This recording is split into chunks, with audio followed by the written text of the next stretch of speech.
Doctor Juan Francisco Navarrete, muy buenos días. Muy buenos días, doctor Fernando. Mucho gusto estar aquí con ustedes en esta emisora tan importante y con su audiencia.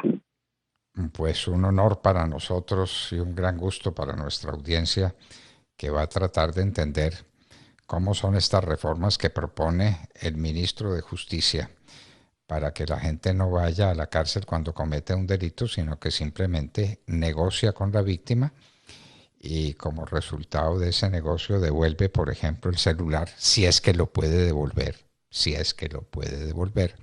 y entonces queda exento de responsabilidad. ¿Qué nos dice usted sobre esa reforma judicial si es que ya existe texto o guiándose solamente por las declaraciones del ministro de Justicia, Néstor Osuna? Pues doctor Fernando, la verdad es que no hay una propuesta concreta, es lo que entiendo yo, es una propuesta abierta, es como esos mensajes que se mandan y que se están mandando ahora con la nueva forma de gobernarse, se mandan mensajes como sueltos y después se tratan de recontextualizar.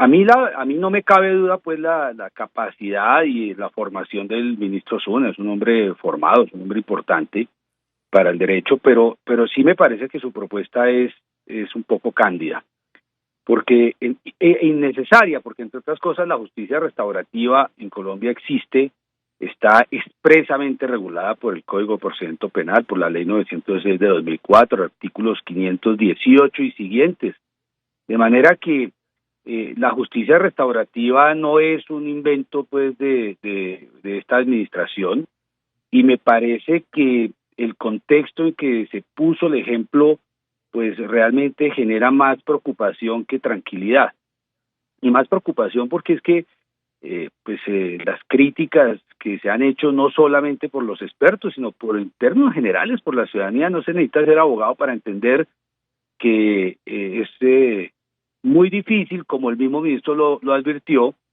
que una persona hurte un celular y después lo devuelva y encima de todo le pague 6 meses de la cuota del servicio. Eso es un poco cándido, la verdad.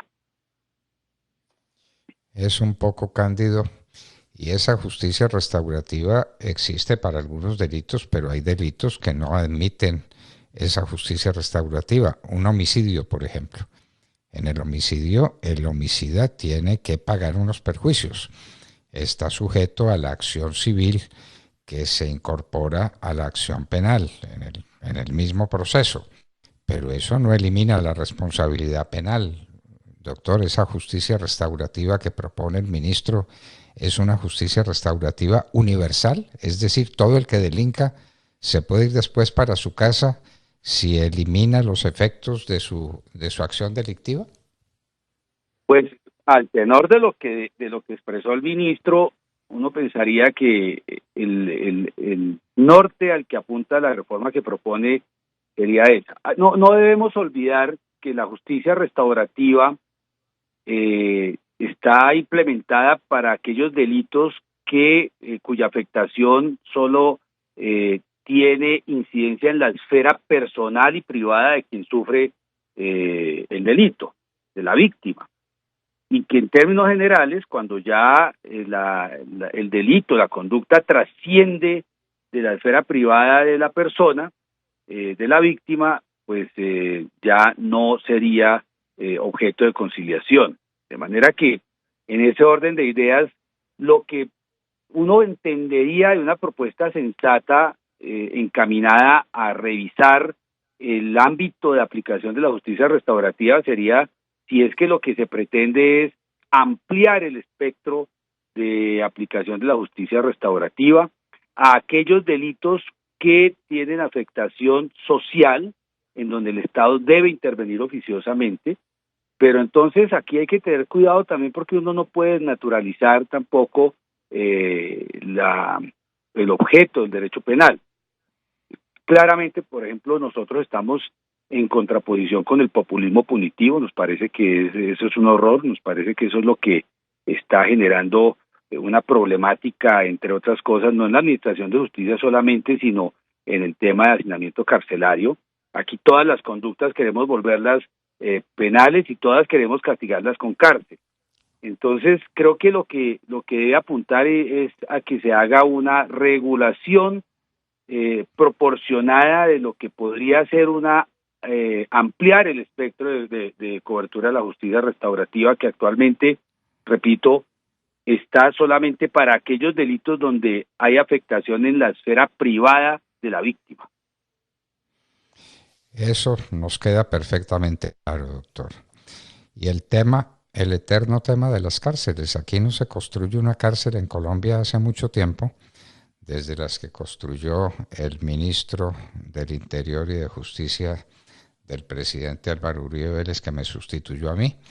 Nosotros inauguramos varias cárceles, la cárcel de Cómbita, la cárcel en Santander, la cárcel en La Dorada, y después el ministro Sabas Pretel construyó y puso en funcionamiento varias cárceles, y desde entonces no se construye un calabozo.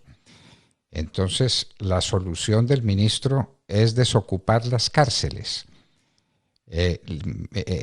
eliminarlas o disminuirlas en su esfera, y simplemente dejar en las cárceles no sé a cuáles delincuentes, pero en todo caso combatir el hacinamiento carcelario no a través de la construcción y de la disposición de nuevas cárceles, sino a través de normas permisivas.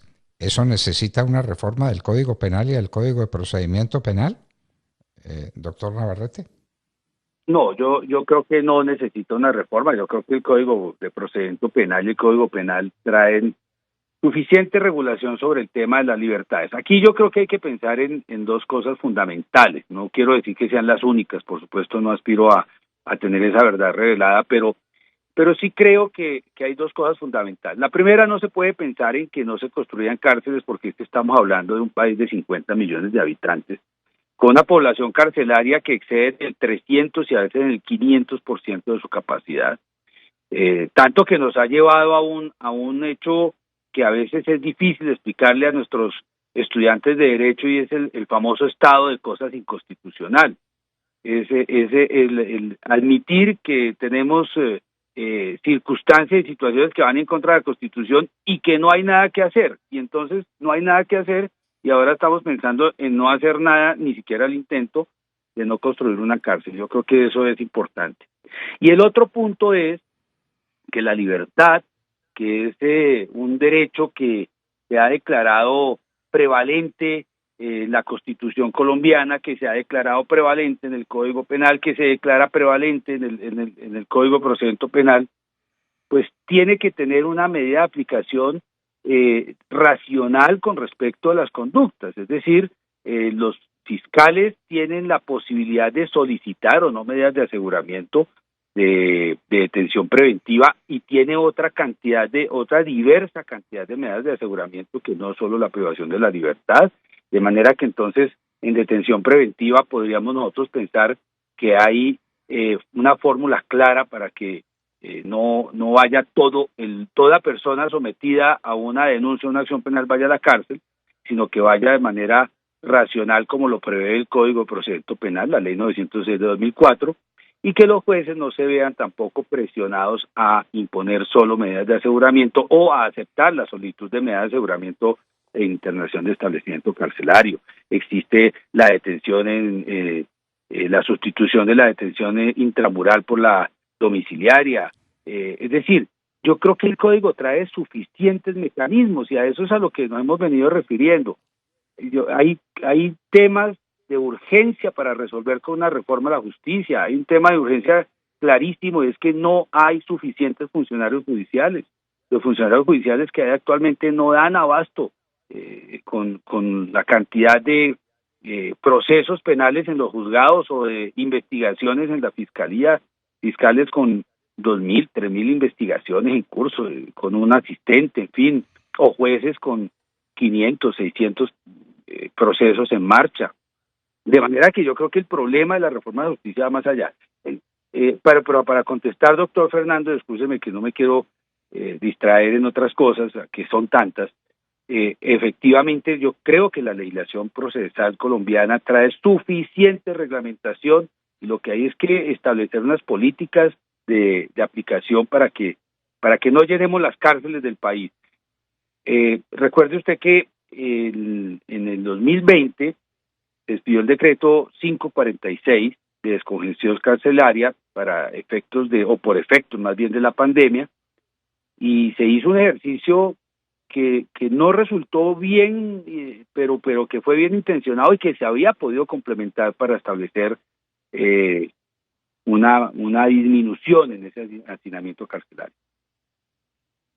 Bueno, todos queremos que haya menos hacinamiento carcelario, todos queremos no solamente el castigo del delincuente, sino su recuperación para que tenga posibilidades de una vida social más o menos normal, inclusive estando en la cárcel, que pueda trabajar, que pueda atender las necesidades de su familia, que pueda tener un horizonte de recuperación moral, de recuperación ética. Pues doctor Juan Francisco Navarrete, es importante que los ministros y que los viceministros y que la gente que llega al gobierno conozca suficientemente el Código Penal, el Código de Procedimiento Penal, para saber qué tenemos entre las manos y qué se necesita. Porque si uno no sabe exactamente qué es lo que tiene entre las manos, tampoco puede decir qué es lo que se necesita. El ministro ha salido, nos parece que de manera imprudente, a decir que lo de las cárceles definitivamente no funcionó y que lo que hay que hacer es quitarles el contenido, es dejar a la gente en la calle y resolver los problemas por acuerdo personal entre el delincuente y la víctima, y asunto concluido. Doctor Navarrete, pues muchísimas gracias, y tema fundamental, si lo hay, es este para el futuro del país. Los abogados penalistas deben ser mejor escuchados, nos parece a nosotros. Muchísimas gracias, doctor Navarrete. Doctor Fernando, muchas gracias a usted por este espacio y a toda la audiencia por la invitación. Juan Francisco Navarrete.